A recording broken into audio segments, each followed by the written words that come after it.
So today we will discuss about research process. So there are 8 steps which I will discuss one by one. So the first one is identifying the problems. So हम research करने से पहले हम identify करते हैं कि हमें कौन से प्रॉब्लम्स पर हमें रिसर्च करनी है। रिसर्च जैसे कि अब किसी को हॉस्टल के स्टूडेंट्स पर करनी होगी कि वो क्या हॉस्टल में फेस कर रहे हैं प्रॉब्लम्स को। किसी को हो सकता है कल्चरल डिफरेंस की प्रॉब्लम हो, किसी को फूड की प्रॉब्लम हो। तो ये चीज़ें हमारी रिसर्च प्रॉब्लम हो जाएगी जो कि हम आइडेंटिफाई करते हैं। हम एक टॉपिक चूज़ करते हैं कि हमें इस प्रॉब्लम पर रिसर्च अपना करना है। रिव्यू ऑफ लिटरेचर कि हम पहले जिन लोगों ने उस पर पहले ऑलरेडी रिसर्च किया हुआ है, ऑलरेडी स्टडी किया हुआ है, वो हम रिव्यू ऑफ लिटरेचर में देखते हैं। देन हमारा हो जाता है setting research question, objective and hypothesis. इसमें हमारा हो जाता है कि हम फिर जो हमारा रिसर्च प्रॉब्लम हमने जो सेट किया है उस पर अब हम उसका क्वेश्चनेयर बनाते हैं और ऑब्जेक्टिव्स बनाते हैं कि हमारा ये ऑब्जेक्टिव होने वाला है।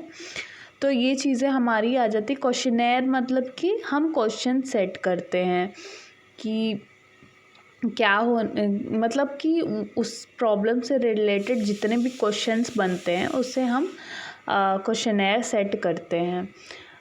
या तो क्वेश्चनेयर ओपन एंडेड भी हो सकती है या क्लोज एंडेड भी। तो ये बेसिकली रिसर्चर पे ही डिपेंड करता है कि वो किस टाइप का क्वेश्चनेयर चूज़ कर रहा है। तो देन हो जाता है हमारा चूजिंग द स्टडीज डिज़ाइन। तो फिर वो चूज़ करेगा कौन से रिसर्च डिज़ाइन पर करेगा स्टडी। क्वालिटेटिव भी हो सकता है, क्वांटिटेटिव भी हो सकता है। तो ये डिपेंड करता है रिसर्चर पर। फिफ्थ हो जाता है deciding on the sample design.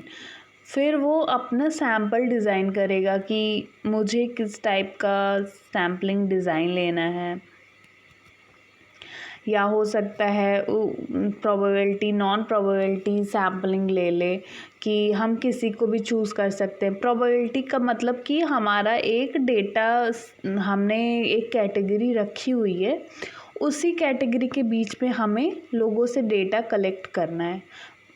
For example कि अगर मैंने एक रिसर्च प्रॉब्लम लिया है कि स्टूडेंट्स को हॉस्टल्स में क्या दिक्कत हो रही है, तो उसमें मैंने चूज़ कर लिया अगर कैटेगरी के लिए कि मैं पीजी और बैचलर्स के बच्चों का डेटा कलेक्ट करूँगी। तो ये मैंने यहाँ पे क्या कर दिया, प्रोबेबिलिटी सैम्पलिंग का यूज़ कर दिया।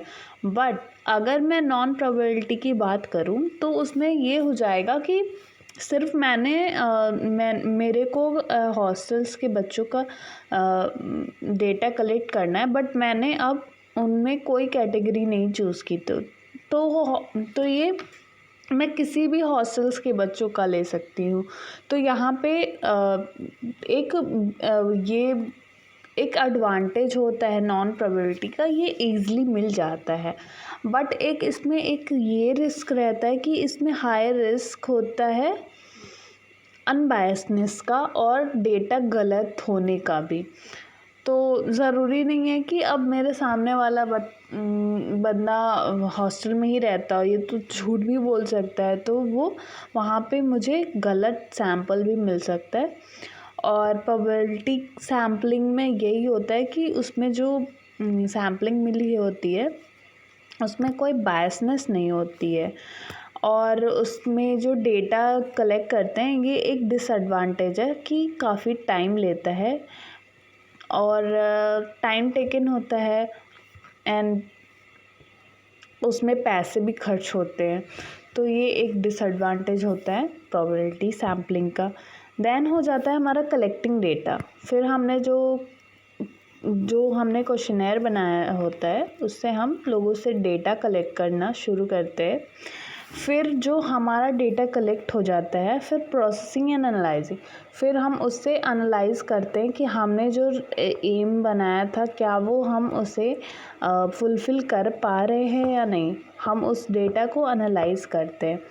देन हमारा हो जाता है रिज़ल्ट राइटिंग और रिपोर्ट राइटिंग। लास्ट में हम हमारा जो एम था, हमारा रिसर्च प्रॉब्लम था, उन सारी उसकी स्टडी हम रिसर्च में रिपोर्ट बनाकर देंगे। मतलब कि हम लास्ट में हमने जो शुरू से लास्ट तक जो चीज़ें प्रोसेस किया है उसका अब हम रिपोर्ट बना के रिज़ल्ट बनाकर उसको प्रेजेंट करेंगे। तो ये हो जाता है हमारा, ये प्रोसेस है हमारा रिसर्च का, which is very important in the point of UGC net exam. And